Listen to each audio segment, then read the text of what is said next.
They're about to perform one of their trademark two-handed interviews here in the ITV studios exclusively for the South Bank Show. Ladies and gentlemen, John Bird and John Fortune.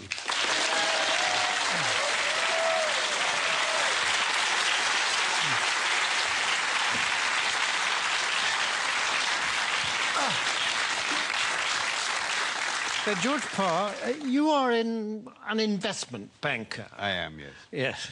And as such, you have your fingers right on the pulse of the financial market. Yeah, very much so, yes. And during the summer, there's been a great deal of turbulence and volatility in the markets, yes. Tremendous, yes, tremendous. Yes, and what has caused that? Well, you have to remember two things about the markets. One is that they are made up of very sharp and sophisticated people who, these are the greatest brains in the world. And the second thing you have to remember is that the financial markets, to use the common phrase, are driven by sentiment. What does that mean? What does that mean? Well, things, let's say, are just going along as normal in the market, and then suddenly, out of the blue, one of these very sharp and sophisticated people says, "My God, something awful's going to happen! We've lost everything. Oh, my God, what are we going to do? What are we going to do?" Shall I jump out of the window? Shall I jump out of the window? Exactly. Let's all jump out of the window. Sell! We've lost a sell! Sell, yes. Precisely. Yes. Precisely. And then a few days later, this same sophisticated person says, "You know, I think things are going rather well." And everybody says, "Yes, I agree with you. I think we're rich. We're rich. Yes. Rich. Yes.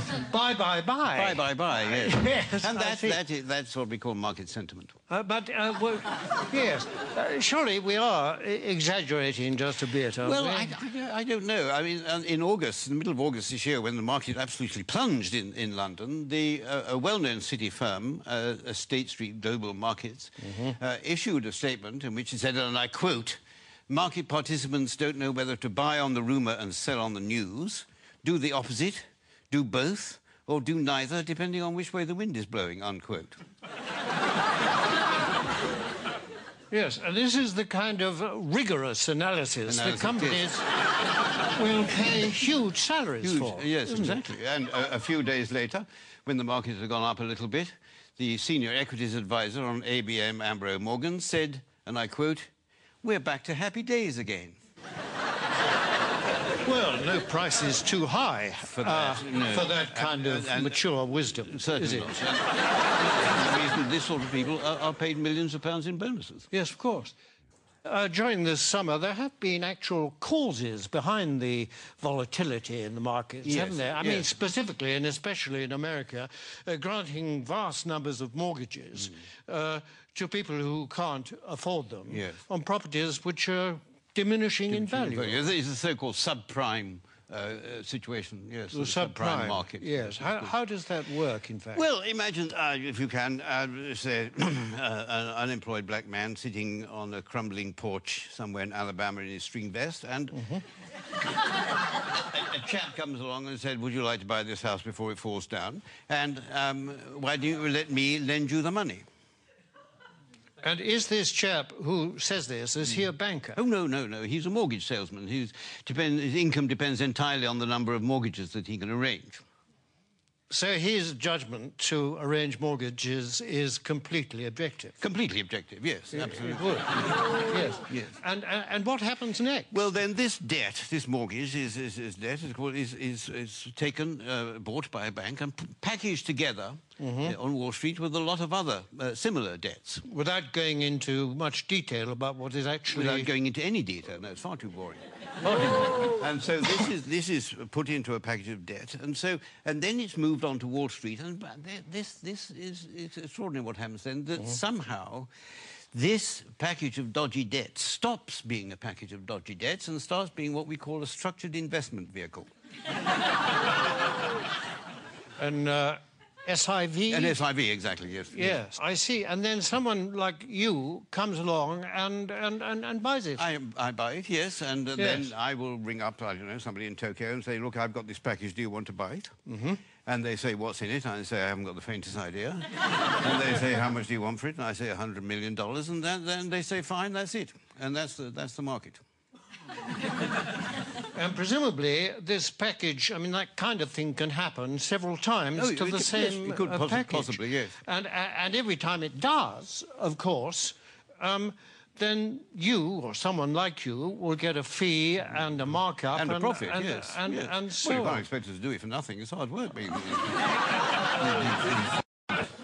In view of the fact that in these packages there's a lot of dodgy debt, what is it about it that attracts the financial, risk takers? Yeah, well, because these hedge funds, as they're called, which specialise in these debts, they all have very good names.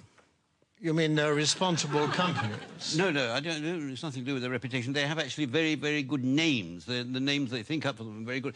I'll give you an example. There's a very well-known American Wall Street firm called Bear Stearns, who have two of these hedge funds which specialise in these mortgage debts. And they lost so much money, lost so much of its value, that Bear Stearns announced that they would have to put in $3.2 billion into one of the funds to try and keep it afloat. $3.2 billion? $3.2 billion, yes. And even then they said the investors couldn't get any money out of it and they were going to let the other fund go.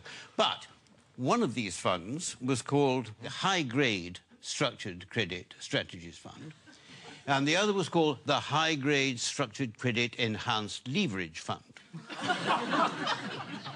Well, that sounds very good. But that's good, isn't it? Yes. Sounds very trustworthy. Actually, this is the magic of the market. What started off as lending a few $1,000s to an unemployed black man in a string vest has become a high-grade structured credit enhanced leverage fund. I like the sound of it. It is good. Well, it sounds very trustworthy. I mean, it's got good words in it. It's got words like high. High is good. High is good. Yes. Better than low, anyway, isn't it? Yes, absolutely. And structured is another good word. Very good. Enhanced is... I love enhanced. Enhanced is very, yes. I mean, I'd buy anything if it said enhanced. Absolutely, yes. Yes. It might have been different if it said the unemployed black man in the string vest fund, but yes, because then alarm bells might start to ring. But despite these very plausible names, surely the reality is that the people that lent all this money have been incredibly stupid. Oh, no. The reality is that what was stupid is, for at some point, somebody asked how much money these houses were actually worth. I mean, if they hadn't bothered to ask that question, then everything would have gone on as perfectly normal. But unfortunately, they did. I see, but now, you see, people are saying the crisis is likely to turn into financial meltdown. I mean, can that be avoided? It can be avoided, provided that governments and central banks give us, the financial speculators, back the money that we've lost. But isn't that rewarding greed and stupidity? No. It's rewarding what the Prime Minister Gordon Brown called the ingenuity of the markets. That is the... You see, and we don't want this money to spend on ourselves. We want this money just to go into the market so that we can carry on borrowing and lending money as if nothing had happened without thinking too much about it. Yes, but if the worst came to the worst and you didn't get this money, what then? Well, then there'd be another market crash, and then I would say to you what people like me always say, that it's not us that will suffer, it's your pension fund. Thank you very much, George Parr. A pleasure.